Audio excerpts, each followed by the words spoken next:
할렐루야. 아멘. 우리가 지금 로마서를 보고 있는데 로마에 있는 교회들에게 로마서 편지를 쓴 거예요. 근데 그 대상이 누구냐?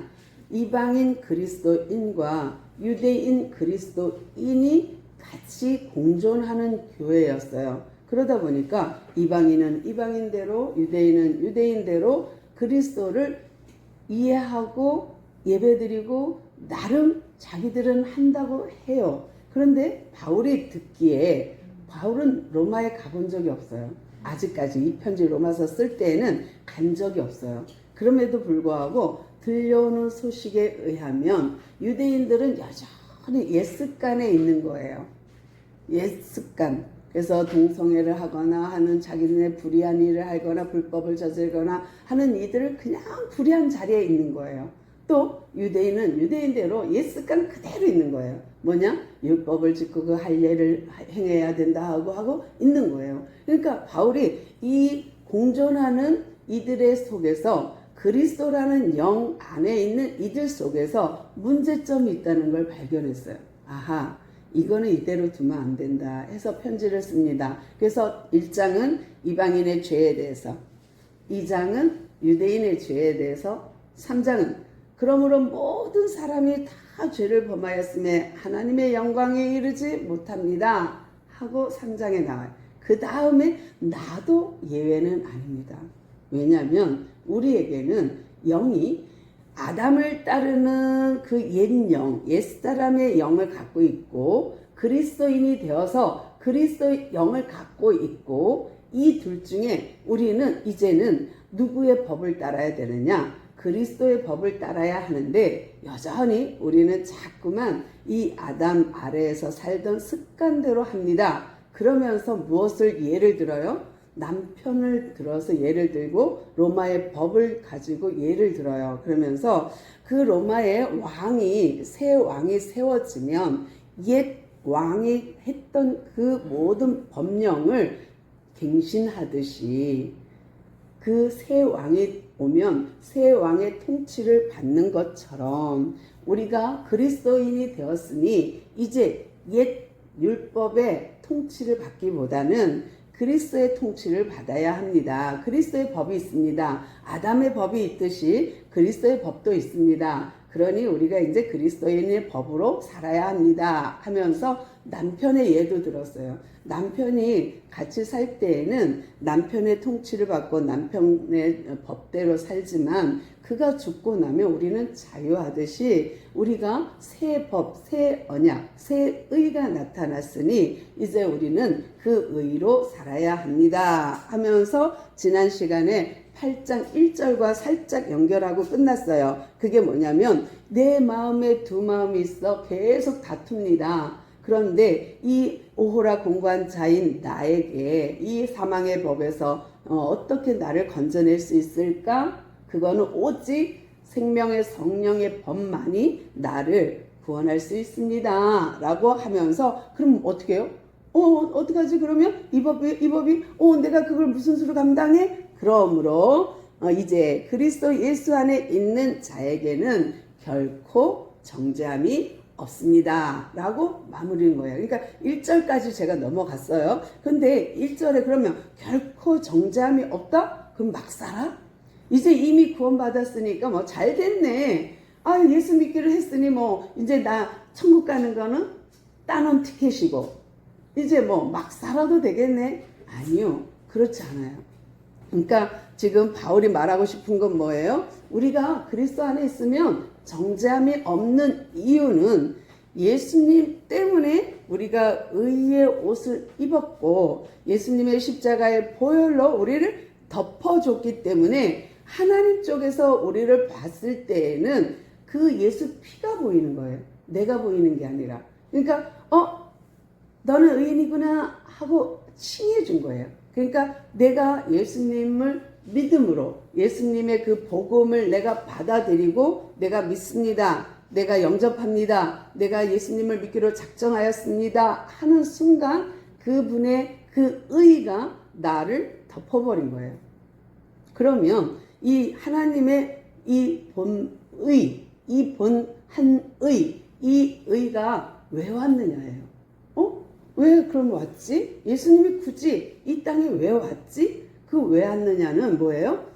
율법이 선하고 거룩하긴 하지만, 완전하긴 하지만 문제가 한 가지 있었어요.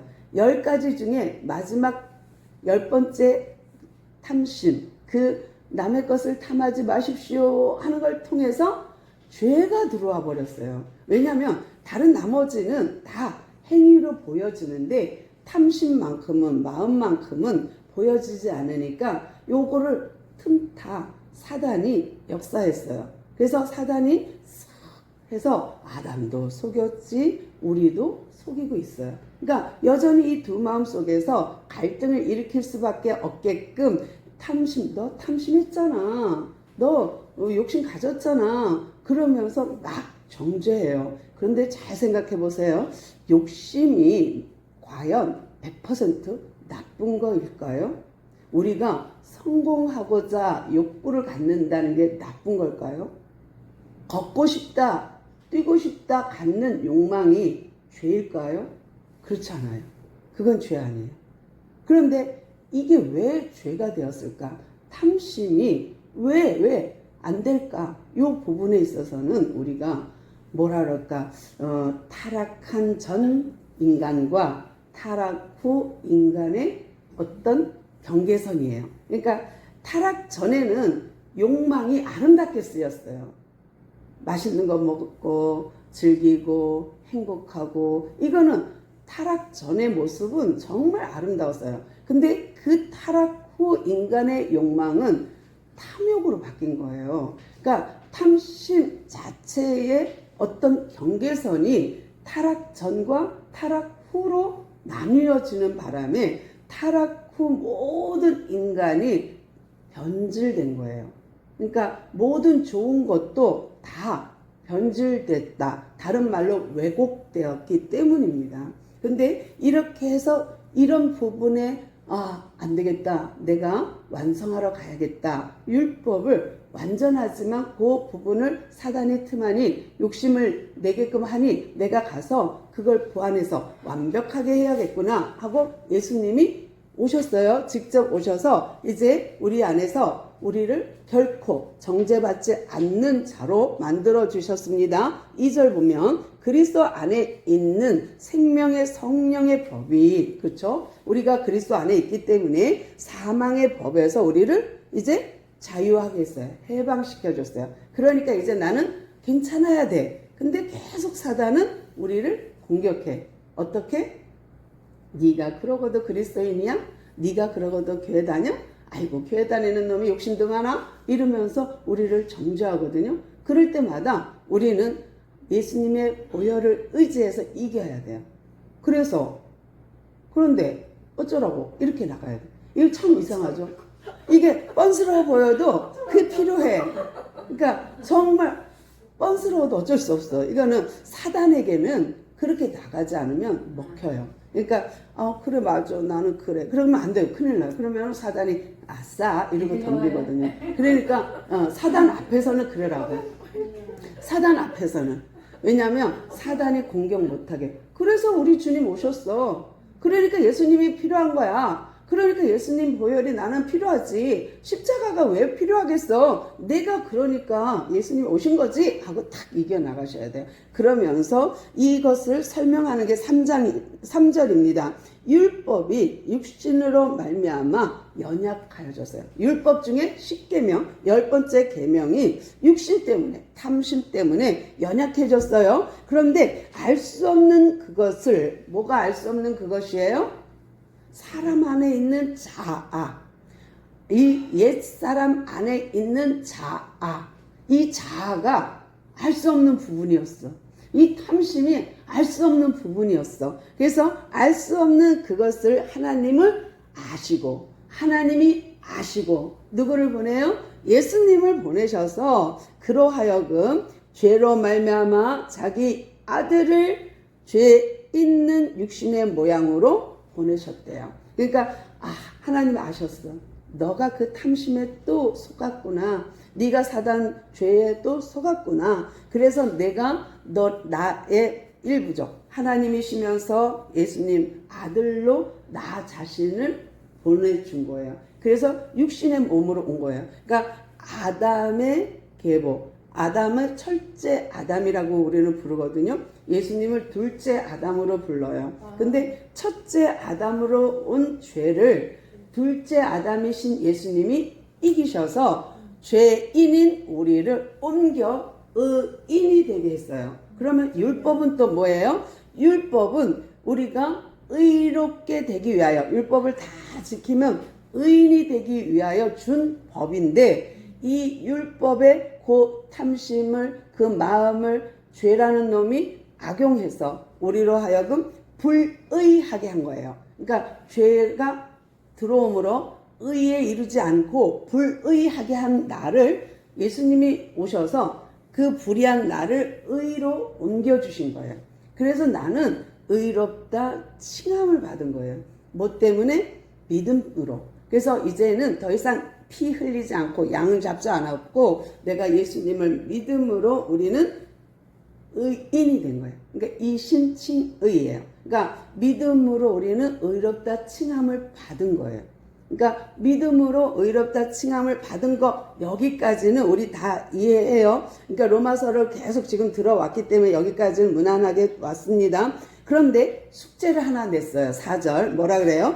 육신을 따르지 않고 그 영을 따라 행하는 우리에게, 이제는 우리 육신을 안 따라, 우리 자아를 안 따라, 우리가 이제 탐욕에 안 빠져 하면서 우리의 그런 모습 속에서 그 영을 따르지 아니하고 우리에게 율법 요구가 이루어지게 하려 함이라. 이게 무슨 말이에요? 말을 참 어렵지만 잘 생각해 보면 우리가 그 율법이 완전히 의로, 율법을 통해서 불의한 내가 율법을 지킴으로 의롭게 해줬는데, 요 약점, 요 것을 율법이 요구하는 게 뭐예요? 너 의로워져, 너 의로워져. 이것을 위하여 하나님이 우리에게 직접 아들을 보냈고, 그 아들이 십자가의 죽음으로써 단번에 그 모든 문제를 싹 해결하시고 그냥 글로 끝났으면 우리 죄사함 받고 끝? 그럼 또 죄죠. 그럼 어떻게? 이러면 안 되잖아요. 그러니까 그분이 부활하셨어요. 이 부활하신 것도 우리가 앞에서 다 확인했고 우리 배웠던 부분입니다. 그래서 율법의 요구가 이루어지게 따라 이루어질 수 있도록 그분이 이 율법을 이루어지게 하려고 오셨습니다. 그러니까 율법의 완성자로 예수님이 오셨습니다. 그런데 이제 문제는 뭐예요? 숙제를 냈어요. 무슨 숙제를 냈어요? 너희들이 그 그리스도의 영, 그 영을 따라 살래? 아니면 육신을 따라 살래? 라는 거예요. 그러니까 이 두 갈래 길이 항상 우리 앞에 놓여 있는데, 문제는 요거를 내가 알아채야 돼. 이게 육신의 길인지 요게 영의 길인지 잘 분별하는 게 영분별입니다. 그러면서 뭐라 그러냐면, 여기서 말하는 육신은 바디가 아니에요. 이 몸뚱아리를 말하는 게 아니라 내 안에 있는 자아예요. 내 안에 있는 속성이에요. 내 안에 있는 불의예요. 그러니까 요거를 따라서 육신을 따르지 않게 하려면 이 육신은 곧 사망이요, 영은 생명입니다 라는 거예요. 그러니까 두 가지를 계속 지금 비교해요. 육신을 따르는 자는 육신의 일을 생각하고 영을 따르는 자는 영의 일을 생각하듯이 우리는 육신의 생각은 뭐냐? 사망입니다. 영의 생각은 무엇입니까? 생명과 평안입니다. 또 뭐예요? 육신을 따르는 자는 하나님과 원수가 됩니다.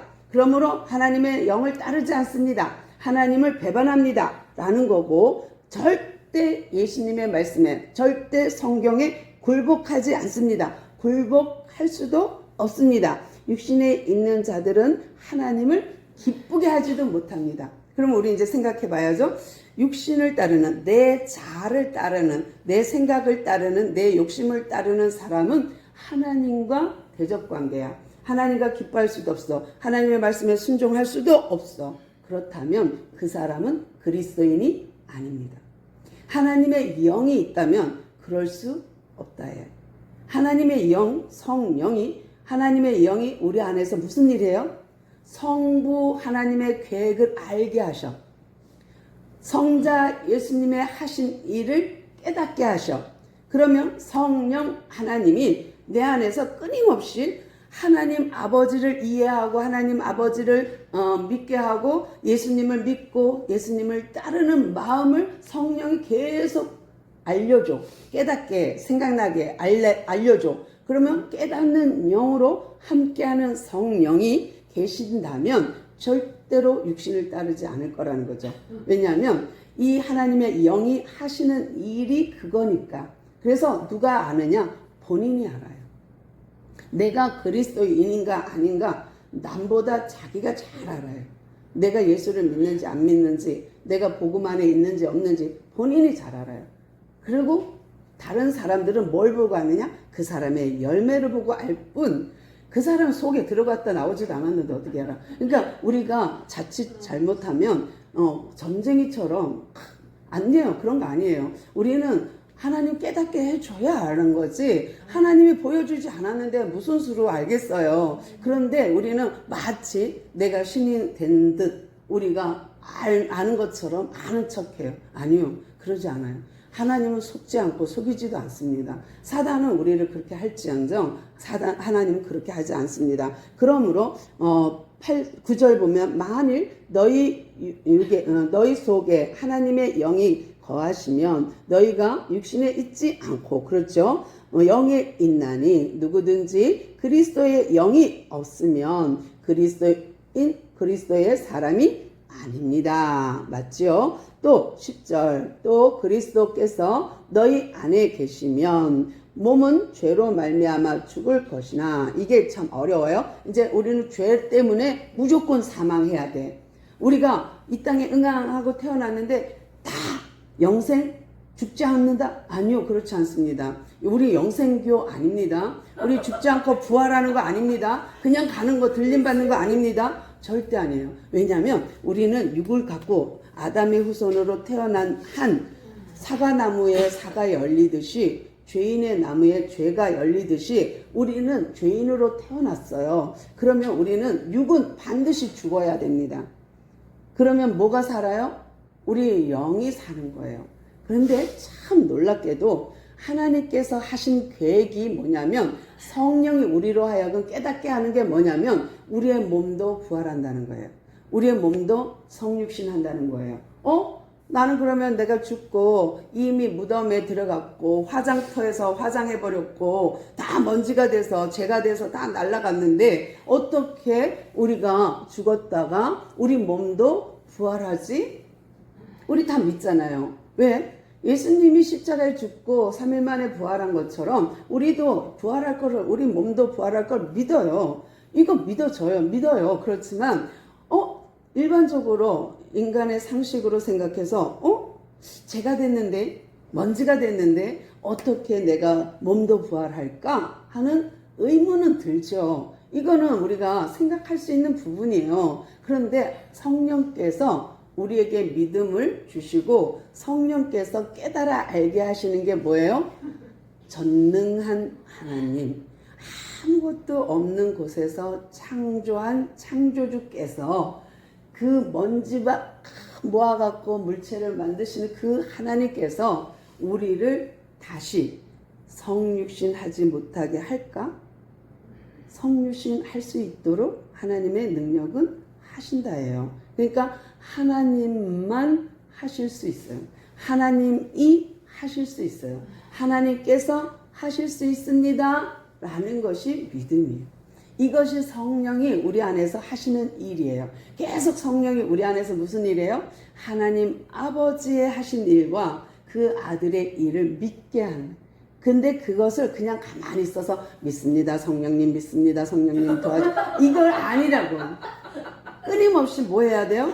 성경을 통하여 하나님은 우리에게 지식과 지혜로 알게 하시는데, 모든 지혜와 지식의 근본인 하나님께서 우리에게 그 전능하신 영으로, 전능하신 능력으로 우리 안에 계시면서 우리로 하여금 그 하나님을 알게 하는, 그 하나님을 깨닫게 하는 것이 성령의 하시는 일입니다. 그러므로 우리 몸도 살리실 것을 믿습니다. 그러므로 형제들아 너무 마음이 안타까워. 그러면서 이 성령이 우리 안에서 무슨 일을 하는지 아니? 이 성령이 육신의 자기 자아를 따르지 않는 너희들을 그 성령이 어떻게 하는지 아니? 13절입니다. 어떻게 하는가? 너희가 육신대로 살면 반드시 죽는 거야. 그러나 영으로서 살면 몸의 행실이 죽는 거야. 죽으면 살고, 살고자 하면 죽고, 죽고자 하면 사는 거야. 이것이 하나님의 원리야. 그러면서 무릇 하나님의 영으로 인도함을 받는 사람은 곧 하나님의 아들이라. 이게 뭐냐면 비밀 중에 비밀이에요. 그러니까 우리가 영의 부활, 육체의 부활도 믿어요. 그러나 요게 그 속에 숨어있는 비밀 중에 비밀이 뭐냐면 나의 신분의 변화가 마귀 자녀에서 하나님의 자녀로 옮겨지는 순간 신분의 변화가 생겼는데 그게 뭐냐? 상속자가 되는 거예요. 하나님의 나라를 유업으로 받는 거예요. 하나님의 나라를 내 나라로 내가 그 나라에 입성해서 내가 그 나라의 백성으로서 권리를 갖는 거예요. 그러니까 사람이 죽어야, 부모가 죽어야 자식이 상속권이 생기잖아요. 상속자가 되잖아요. 근데 우리가 이렇게 몇 절의 끝절에서 13절에서 본 것처럼 우리가 죽어야 돼. 죽으면 부활해요. 죽으면 살아요. 죽고자 하면 사는데 살아서 보니까 주어진 복이 뭐예요? 상속자가 되는 거예요. 기가 막히는. 이 땅에서는 없던 내가 죽고 부활하고 그 나라의 백성으로 딱 영적으로 산 결과가 주어진 게 뭐냐면 상속권인 거예요. 그 나라의 상속권이 생겨버렸어요. 그래서 더 이상 이제 종의 영, 이거 정말 종이 어떤 존재인지 알잖아요. 노예가 어떤 존재인지 알잖아요. 인격이 없고 정말 막무가내로 가서 노동력을 착취당하면서도 인권이라는 걸 찾아볼 수 없는 그런 무서운 종의 영을 갖지 않았고 이제 아들의 영, 정말 하나님 아버지의 아들의 영, 그 영이 내 안에 들어오므로 그 아들은 맏아들이요 나는 그 다음으로 아들이 된 거예요. 그러니까 하나님의 아들들이 된 거예요. 그러면 왜 딸이란 말 안 써요? 대표성이에요. 그러니까 성경 안에는 우리에게 상속권은 주로 누구한테 넘어갔냐면 아들들한테 넘어갔거든.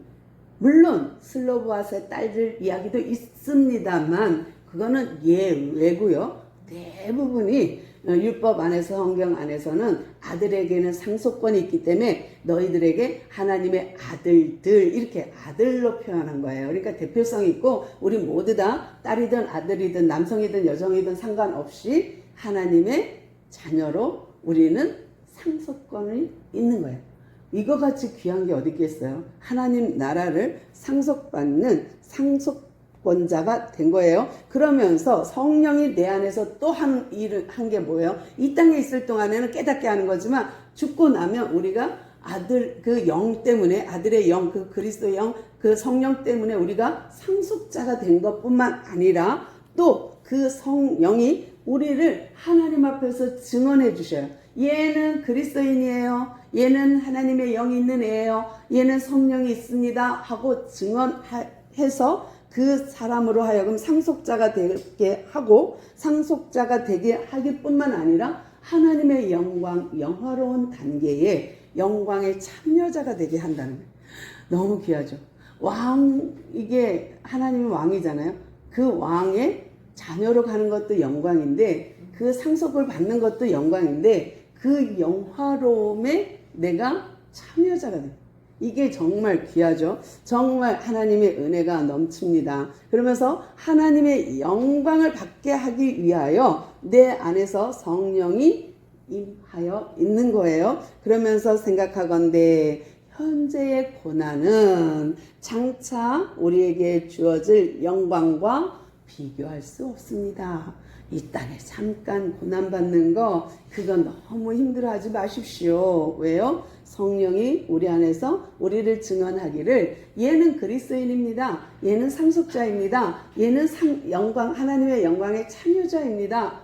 이것만으로도 우리는 이 땅의 고난은 아무것도 아닙니다 라고 말해주고 있는 거예요. 그러면서 이것만이 아닙니다. 참 놀랍죠. 이것이 끝이 아닙니다 예요. 그러면서 뭐가 피조물, 우리도 피조물이긴 하지만 하나님의 형상대로 지음받은 사람은 이제 그렇다 치고, 그러면 다른 피조물은, 다른 창조물은, 다른 피조세계는 어떨까요? 정말 놀랍게도요, 이 피조물들도 하나님이 다시 오셔서 하나님의 나라가, 하나님의 영광이 펼쳐질 것을 고대한대요. 나무가, 새가, 동물들이 주님 재림을 고대하고 기다린대요. 이런 모습이 이사야서 11장에 나오죠. 사자가 어린 양과 같이 눕고 있고 장난치고, 어린아이가 독사굴에 손 놓고 장난쳐도 물지 않는 세상. 그러니까 피조 세계 전체가 하나님이 만든 모든 만물들이 다 뭐를 기다리느냐? 주님 재림을 기다리는 거예요. 그 나라의 도래를 기다리는 거예요. 하나님 나라가 임하는 것을 기다리는 거예요. 놀랍죠? 정말 우리만 그 나라를, 마라나타, 주님 어서 오십시오, 이게 우리만의 신앙이 아닌 거예요. 우리가 이 땅의 고난이 너무 힘들다 할지라도 참고 견디는 것은 그 나라가 있기 때문이거든요. 근데 그 나라를 나만 기다리는 게 아니라 피조 세계도 다 그 하나님을 기다리는데, 이 안에서 성령이 또 하시는 일이 뭐냐면, 내가 자꾸만 양심의 육신에 따라 내 자아에 끌려가면 이 속에서 그러면 안 돼, 그러면 안 돼 하고 내 양심을 두드려서 돌아오게 하는 것이 말없는 탄식자로 성령이 우리 안에서 기도한대요. 하나님께 간구한대요. 계속 뭘 간구해요? 하나님, 이 사람 좀 도와주세요. 이 사람이요 자꾸 딴 데 가요. 이 사람이요 자꾸 육신을 쫓아가요. 자기 생각대로 가요. 자아를 따라가요. 그러니 하나님 도와주세요 하는 성령이 내 안에서 계속해서 나를 위하여 간구하고 계신대요. 와, 성령이 하시는 일이 너무 많죠. 정말 우리 안에서 주님 나라가 도래할 때까지 내 안에서 나를 위하여 간구하고 계신대요. 그러면서 또한 이 성령이 참 놀랍게도 우리로 하여금 그 자녀의 열매, 양자로서의 삶, 상속권을 갖는 양자로서의 삶을 갖게 하면서 23절 끝부분에 보니까 우리 속에서 뭐예요? 탄식하며 양자 될 것, 곧 우리 몸의 속량을 기다리는, 우리 몸의 부활을 기다리는 거예요. 와, 진짜 놀랍죠. 아니, 어떻게 성령이 이렇게 일을 하실까? 그러면서 우리의 몸의 속량을 기다리고 계시고, 몸의 부활을 기다리고 계시고, 우리가 소망으로 구원을 얻었으며, 우리 정말 그 나라가 도래할 것을 믿습니다. 내가 예수 그리스도를 믿습니다. 그런 믿음에 또 소망을 주셔서 우리로 하여금 구원에 이르도록 하는데, 그 구원을 이루는데 무엇이 보이는 소망이 아닙니다. 우리가 믿는 것은 보이지 않는 것을 믿는 믿음입니다. 우리가 바라는 것은 보이는 것이 아닙니다. 이제 우리가 소망하는 것은 보이지 않는 그 나라입니다. 만일 25절 우리가 보지 못하는 것을 바라면 참음으로 기다릴지니라. 정말 그렇죠. 우리가 인내가 없다면, 견딤이 없다면 이 소망은 이루어지지 못합니다. 왜냐하면 잘 나가다가 포기, 그러면 끝인 거예요. 근데 끝까지 가야 돼. 끝까지. 그래서 교회 왔다 갔다 안 하면 저기 왔다 갔다 하면 안 돼. 끝까지 와야 돼. 교회 가지 마. 그러면 안 돼. 그러면 안 돼. 그 말 들으면 안 돼. 맞아요. 그런데 성령이 우리의 연약함을 알기에, 그렇죠? 26절 보니까 성령이 우리의 연약한 마음을 알기에 도우신대요. 뿐만 아니라 우리 안에서 마땅히 기도할 것을 기도해 주신대요. 기가 막히죠? 또 오직 성령이 말할 수 없는 탄식으로 우리를 위하여 친히 하나님께 간구해 주신대요. 또 그 마음이 참 너무너무 귀한 게 뭐냐면, 성령이 우리의 마음을 살피사 이가 성령의 생각을 있도록 유지하도록 성령이 하나님의 뜻대로 성도를 위하여 간구하신대요. 방향 설정. 열로 너 딴 데 가면 안 돼. 욕심 부리지 마. 요쪽 하는 거예요. 그러면서 끝까지 성령이 우리 안에서 우리를 연약함을 알고 하나님께 간구할 뿐만 아니라 우리가 하나님을 사랑하는 자, 곧 그 뜻대로 부르심은 입은 자에게는 모든 것이 협력하여 선을 이루게 하신대요. 그러니까 이거는 육적으로 남편과 아내, 부모와 자녀, 동지 아니면 이웃만이 아닌 거예요. 협력해서 선은요, 낮과 낮이, 밤과 밤이 모든 피조 세계가 협력하는 거예요. 그러니까 내가 열매를 따먹는 것도 또 곡식을 먹는 것도 협력이에요. 하나님이 만드신 세상이 뭐예요? 보시기에 좋았더라. 보시기에 좋았더라. 근데 사단 마귀가 죄를 짓게 함으로 이 세상이 보시기에 좋았더라가 왜곡되어서 탄식하는 자가 돼버린 거예요. 땅은 가시와 웅건키를 내고 사람들은 쓰고 땀 흘려야 먹게 생겼고 해산에 수고를 해야만 되는 왜곡된 세상을 예수 그리스도가 오셔서 다시 환원하는 거예요. 다시 회복하는 거예요. 하나님의 형상을 회복하고 하나님의 피조세계를 회복하는 그때가 곧 올 것입니다.